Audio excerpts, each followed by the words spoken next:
জন্য এমএলএ হয়েছি, আমি দল চেঞ্জ করে পালাইনি। পালিয়েছি নাকি ভাই? আপনাদের বিশ্বাস আমি ভেঙেছি? আস্থাকে আমি নষ্ট করেছি? আর নষ্ট করবো না। আমি বলেছি, আজকেও বলছি যে এবার বাইরের মাইকটা চালিয়ে দাও ভাই। আমি আগেও বলেছি, আজকেও বলছি কি আপনাদের, 5 বছর শেষ হওয়ার সাথে সাথে বা 5 বছর শেষ হওয়ার পূর্বেই আমি এমএলএর পক্ষ থেকে যে যে কাজগুলো আমি করেছি সেই হিসাব কোথায় কোথায় করেছি তার অ্যাড্রেস লিখে প্রত্যেকটা বাড়িতে ভাঙড়ের পৌঁছে দেওয়ার আমি চেষ্টা করব। অসুবিধা হবে কারো? যে আমার আজকে সমালোচনা করছে, যে আমার নামে মিথ্যাচার করছে, আমাকে কালিমালিপ্ত করার চেষ্টা করছে, তার বাড়িতেও আমি কাগজ পৌঁছে দেবো।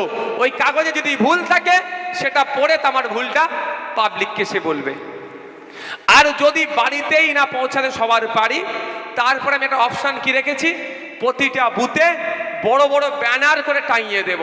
মানুষ, ওই বুথের মানুষ দেখে নেবে নওশাদ সিদ্দিকী কি করেছে না করেছে।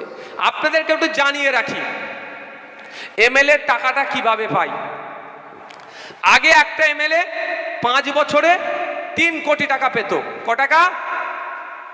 5 বছরে 3 কোটি টাকা খরচ করার জন্য পেত। সেটা বেড়ে এখন কত হয়েছে জানেন? 5 বছরে 3.5 কোটি টাকা, অর্থাৎ 50 লাখ টাকা বেড়েছে। আর এই 50 লাখ টাকা 2011 থেকে 2023 বাড়েনি, 2023 এসে বেড়েছে। কার জন্য এই 50 লাখ টাকা বেড়েছে জানেন?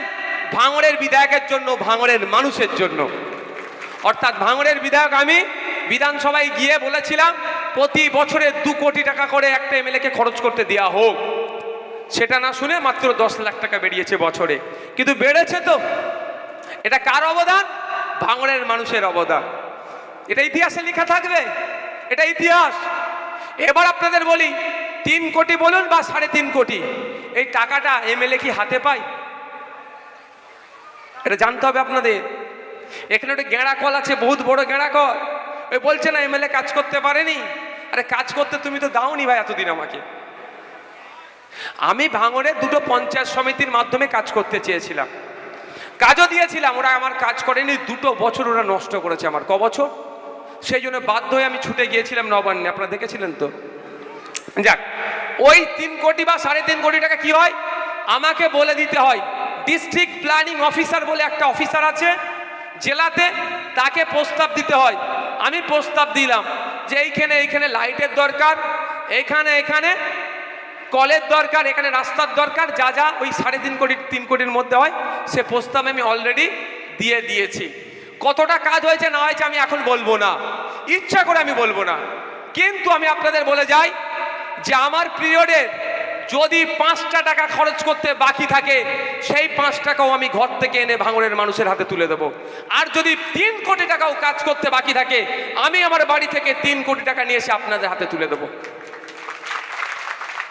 বুঝে আসছে আমি কি বলছি?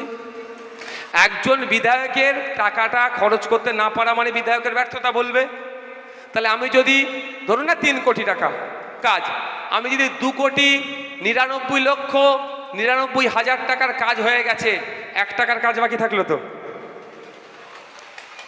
সরি 1000 টাকার কাজ বাকি থাকলো, তাহলে ওই 1000 টাকা আপনাদের হাতে এনে তুলে দেবো। আর আমি যদি 1 টাকারও কাজ না করতে পারি, তাহলে পুরো 3 কোটি টাকায় থেকে যাচ্ছে। তাহলে ওই 3 কোটি টাকায় আপনাদের হাতে এনে তুলে দেবো। অসুবিধে কোথায়? সরকার সাহেবদের অসুবিধা হচ্ছে কেন বলেন তো? এই 3 কোটি থেকে আমি তো কাটমানি খেতে দিইনি, ওদের তো কাটমানি খাওয়া অভ্যাস।